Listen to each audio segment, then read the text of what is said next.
जय गुरु जी। गुरु महाराज को नमस्ते और उनके चरणों में मेरा सादर प्रणाम।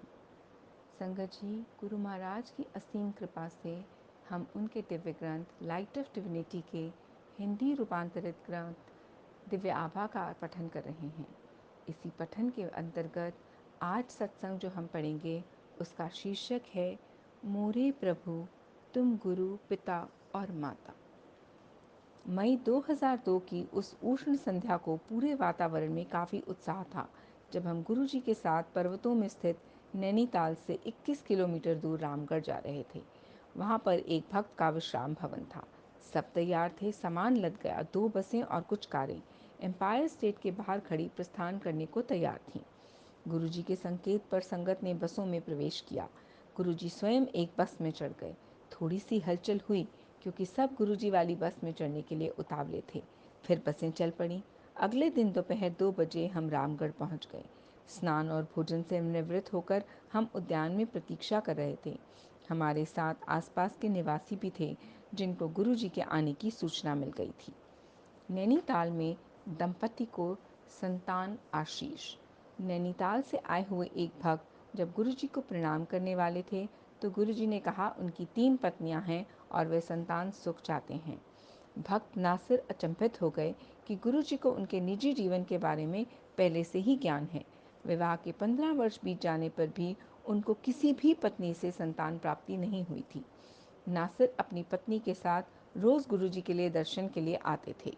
एक दिन गुरुजी द्वारा उनसे अकेले आने का कारण पूछा तो उन्होंने उत्तर दिया कि उनकी पत्नी सर और पेट दर्द के कारण नहीं आ पाई। गुरुजी ने व्यर्थ का बहाना बताया और कहा कि उनकी पत्नी गर्भवती हो गई है। उनके वचनों की सत्यता 2 मास बाद सिद्ध हुई जब परीक्षण में उनकी पत्नी के गर्भवती होने के परिणाम आए।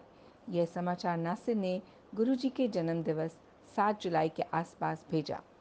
15 वर्ष तक गर्भ नहीं होने से सब कारण महापुरुष ने प्रथम दर्शन में ही समाप्त कर दिए थे। फरवरी 2003 में नासिर के यहाँ पुत्र उत्पन्न हुआ। शिवरात्रि के दिन वह गुरुजी का आशीष और अपने पुत्र के लिए एक नाम लेने गुरुजी के पास आए। गुरुजी ने संतान का नाम मुराद रखा, जिसका अर्थ कामना की पूर्ति है। रेल यात्रा से रोग निदान। मैं राष्ट्रीय सुरक्षा अंगरक्षकों NSG की एक विशिष्ट इकाई का कमान कर रहा था। दिसंबर 1995 में गुरुजी चंडीगढ़ में थे और मुझे 2-3 दिन के लिए वहां जाने का संदेश प्राप्त हुआ। आकस्मिक अवकाश लेकर मैं चला गया। उन दिनों मुझे शरीर के दाहिने भाग में स्पॉन्डिलाइटिस की वेदना रहती थी। इससे अक्सर मेरी दाईं बाह में दर्द रहता था और उस हाथ का अंगूठा सुन्न हो जाता था। चंडीगढ़ पहुंचकर मैंने 2 दिन गुरुजी के साथ बिताए। मेरा विचार था कि गुरुजी की अनुमति लेकर रविवार की शाम को मैं बस से वापस आ जाऊंगा। गुरुजी के पूछने पर उन्होंने आज्ञा अवश्य दी, पर मुझे रेल से यात्रा करने को कहा। रेल से यात्रा करने से मैं कतराता था। बिना आरक्षण के दिसंबर की शीत ऋतु में मेरा कष्ट बढ़ सकता था। एक अधिकारी ने मुझे चंडीगढ़ स्टेशन पर छोड़ दिया। संयोग से मुझे स्लीपर क्लास में एक मध्य की बर्थ मिल गई। रात 2:30 बजे ट्रेन के चलते ही मुझे नींद आ गई और प्रातः 7:30 बजे दिल्ली पहुंचने पर टूटी। मैं सोच रहा था कि मुझे बहुत दर्द होगा, पर उसका तो नामो निशान भी नहीं था। उस दिन से आज तक 10 वर्ष से अधिक बीतने पर भी मुझे पुनः वह वेदना कभी नहीं हुई। उल्लेखनीय है कि मैंने कभी गुरुजी से इसकी चर्चा नहीं की थी, ना ही उन्होंने कभी मेरे से पूछा था। मैंने मात्र उनकी आज्ञा मांगी थी। यही देव की इच्छा थी और समस्या स्वतः समाप्त हो गई। सतगुरु की कामना सदा आधुनिक युग के वैज्ञानिक एवं चिकित्सा क्षेत्रों की उन्नतियों को मात दे देती है। 1995 में मुझे मधुमेह का रोग घोषित किया गया। मधु और रक्तचाप के परिणाम उच्च स्तर के थे। यह मेरे लिए चिंता का विषय था। सेना में उच्च श्रेणी की शारीरिक योग्यता की आवश्यकता होती है। मैंने गुरुजी से इस विषय में चर्चा करी तो उन्होंने मुझे प्रतिदिन प्रातः ताम्र लोटे का जल पीने का निर्देश दिया। 1 सप्ताह के बाद परीक्षण कराने के लिए भी कहा। इस अंतराल में मैंने बहुत मिठाइयाँ खाईं, मधुमेह रोगियों के लिए जो निषेध है। तथापि 1 सप्ताह के बाद मेरे रक्त के परीक्षण के सभी परिणाम सीमा में थे और मेरा रक्तचाप एक युवा सा था। इस प्रकार ढेरों मीठा खाने के पश्चात भी मेरा रक्त मधु सामान्य रहा।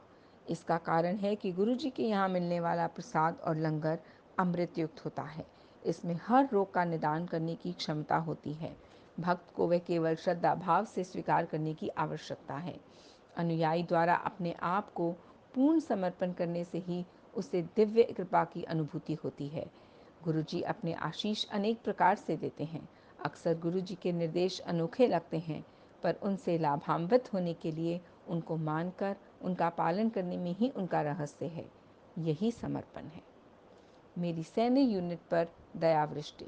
1995 और 1998 की अवधि में जब मैं राष्ट्रीय सुरक्षा अंगरक्ष में एक ग्रुप का कमांडर था, मेरी यूनिट के निरीक्षण के लिए समूह के उच्चतम वरिष्ठ निर्देशक आने वाले थे। जवानों ने इस निरीक्षण के लिए अत्यधिक परिश्रम किया था। यूनिट के मार्ग साफ कर दिए थे। वृक्षों की सब सूखी पीली पत्तियां हटा दी गई थीं। मार्ग के दोनों ओर ईंटों और वृक्षों के निचले भाग पर सफ़ेद और गेरू रंग लगाया गया था। पूरी यूनिट निरीक्षण के लिए तैयार थी और वरिष्ठ निर्देशक से शाबाश की आशा थी। निर्दिष्ट दिन को प्रातः मैं दिल्ली से मानेसर जा रहा था। अचानक वर्षा होने लगी। थोड़ी ही देर में मैं मूसलाधार हो गई। मानेसर के पास पहुंचने पर मेरा मन उदास हो गया। यूनिट के जवानों का परिश्रम पानी में बहता हुआ दिख रहा था। मैंने गुरुजी से प्रार्थना की कि ऐसा ना हो। यूनिट के मुख्य द्वार में प्रवेश करते ही मैं अचंभित रह गया। यूनिट में वर्षा नहीं हो रही थी। मेरे कर्मचारियों ने बताया कि चारों ओर वर्षा हो रही है, पर यूनिट बची हुई है। निरीक्षण अप्रत्याशित रहा। वरिष्ठ निर्देशक ने कहा कि वह यूनिट अन्य यूनिटों के लिए आदर्श है, परंतु उनके जाते ही मेरी यूनिट पर भी भारी वर्षा होने लगी। दिव्य आत्मा का सहयोग स्पष्ट था। एक भक्त की हार्दिक प्रार्थना गुरु कृपा के लिए प्राप्त थी। मुझे आभास हुआ कि निरीक्षण की अवधि में यद्यपि चारों ओर मूसलाधार वर्षा हो रही थी, यूनिट के ऊपर दिव्य छत्र छाया बनी हुई है। उसी संध्या को जब मैं एम्पायर स्टेट गया तो गुरुजी ने संकेत किया कि उनके कारण ही कार्यक्रम विधिवत संपन्न हो पाया था। गुरुजी मेरी और मेरे परिवार की हर प्रकार से सहायता करते रहते हैं, जैसे अगले संदर्भ में दृष्टिगोचर है।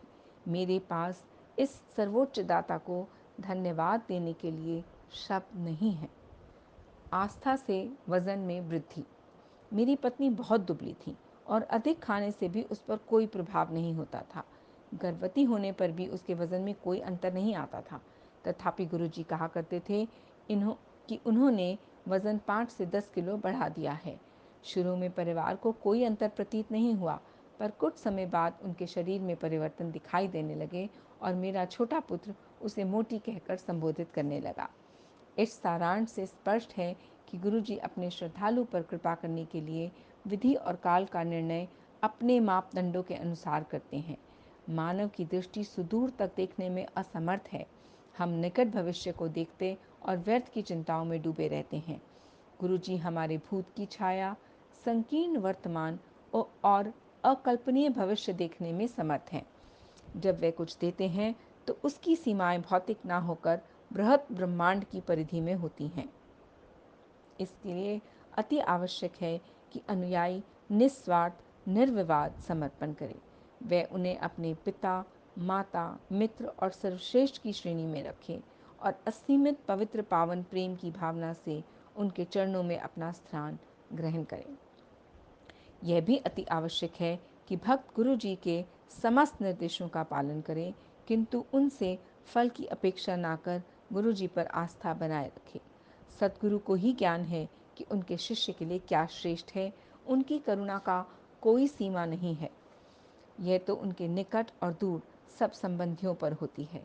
गुरुजी नीलकंठ शिव समान हैं, जिन्होंने सुरों और असुरों दोनों को बचाने के लिए समुद्र मंथन से निकले हुए विष का पान कर लिया था। गुरुजी अपने भक्तों के विष को समाप्त कर देते हैं। आपके प्रति प्रिय संबंधी चाहकर भी आपकी वेदना समाप्त करने के लिए आपके समस्त कष्टों को समाप्त करने में असमर्थ हैं, किंतु सद्गुरु आपको जीवन देकर आपके रक्षक बनते हैं। रामचरितमानस का एक दोहा उल्लेखनीय है। मोरे प्रभु तुम गुरु पिता माता, जाऊं कहाँ तज पद चल जाता। मेरी भांजी का उपचार। जयपुर में मेरी भांजी भावना अति शोचनीय अवस्था में थी। वे एक स्थानीय चिकित्सालय में प्रविष्ट थी और चिकित्सकों के अनुसार उसकी अवस्था अति नाजुक थी। एम्पायर स्टेट जाते हुए मेरी बहन ने मुझे फ़ोन किया था। वह रो रही थी और वहाँ पहुँचकर मुझे गुरुजी को कुछ कहने का अवसर ही नहीं मिला। जब भक्तों के जाने के बाद गुरुजी हॉल में बैठे थे और उन्होंने कहा कि उनकी तबीयत ठीक नहीं है, अतः मैंने उसका उल्लेख करना अनुचित समझा। पर जब गुरुजी ने भावना के लक्षणों का विवरण करना आरंभ किया तो मैं अचंभे में पड़ गया। उन्होंने मुझे अखिल भारतीय आयुर्विज्ञान संस्थान से एक औषधि लाने को कहा। 1 घंटे के बाद रात्रि के 1 बजे जब मैं औषधि लेकर पहुंचा तो उन्होंने उसे कूड़ेदान में फेंकने और मुझे पत्नी सहित जयपुर जाने को कहा। प्रातः जब मैंने अपनी बहन को फ़ोन किया तो पता लगा कि भावना के स्वास्थ्य में सुधार है और शाम तक घर वापस आ जाएगी। उसके लक्षण तो समाप्त हो गए थे, पर वह उदास थी। अगले दिन मेरी पत्नी जयपुर चली गई। मामी से मिलते ही भावना की उदासी समाप्त हो गई। वह प्रसन्नचित्त हो गई। सब ने उसमें एक बहुत बड़ा परिवर्तन देखा। तत्पश्चात मेरे परिवार के सब घनिष्ठ संबंधियों पर भी गुरुजी की अनुकंपा हुई। गुरुजी अलौकिक महापुरुष हैं। जब भी मैं गुरुजी के साथ चला हूँ, उनके दिव्य शरीर और चरणों से गुलाबों की सुगंध आती है। अगर आप उनकी संगत में बैठकर अपने आप को उनको समर्पित कर दें तो आपके शरीर से भी वही सुगंध आएगी। उनकी आभा का ऐसा प्रभाव है, हम नश्वर और उन अमर के मध्य इतना अंतर है। जैसे प्रसंगों से स्पष्ट है, सद्गुरु सर्वज्ञाता हैं। वह एक ही समय में अनेक स्थानों पर अपनी उपस्थिति का आभास दे सकते हैं। मीलों दूर पति पत्नी के वार्तालाप को अक्षरशः बता सकते हैं। इस देश के सब धार्मिक ग्रंथ उनके सागर जैसे विशाल अस्तित्व की थोड़ी सी व्याख्या मात्र हैं। रामचरितमानस का एक दोहा है, बिन पग चलें सुनी बिन काना, कर बिन करम करे विध नाना। शुक्राना गुरु महाराज, बेन शुक्राना। संगत जी, यह सत्संग कर्नल सुवर्ण कुमार जोशी सेवानिवृत्त अंकल का है, जो गुड़गांव में रहते हैं। ये सत्संग पढ़ते वक्त मुझसे जो भी भूलें हुई हैं, उन सब के लिए मैं हाथ जोड़कर गुरु साहिब और आप सब से क्षमा प्रार्थी हूँ। जय गुरु जी।